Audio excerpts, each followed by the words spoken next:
Good morning, students, and welcome back to this recorded session, kids. I hope that you have a great year. Today, we are going to learn something about the direct questions and the indirect questions. Well, kids, what are them? It is pretty simple, kids. The direct questions are the normal questions that we ask to friends, family, and people we know well. But what happened with the others, kids? So, we are going to learn about them. But we have an example. Where's the bathroom? It's a normal question, right? But what happened with the indirect questions? Well, so those are more formal and polite when talking to a person we don't know well, or in more professional situations. For example, could you tell me where the bathroom is? Okay, so we are making two questions, right? So I hope that you notice this. When we have this one, we have different phrases that emphasize the indirect questions.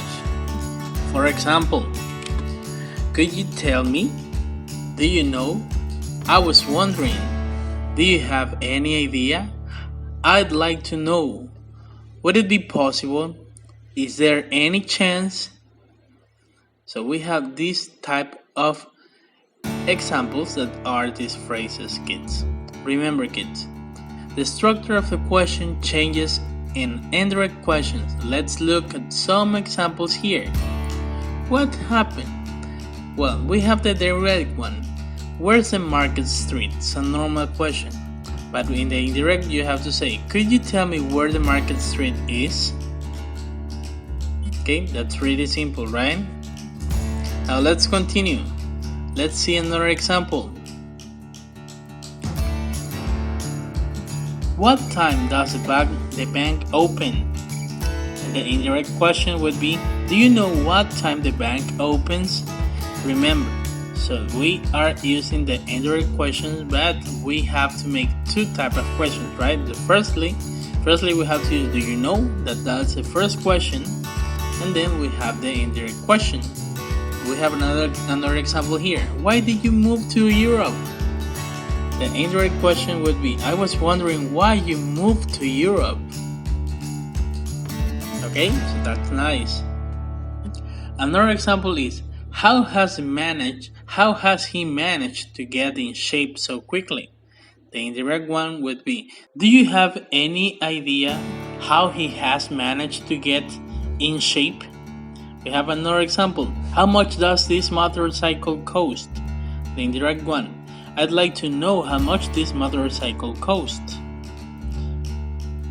Another example is, can you finish the project by tomorrow? Would it be possible, the indirect one, would it be possible for you to finish the project by tomorrow? That's different, right? A little bit more polite. Can we change the meeting to Thursday?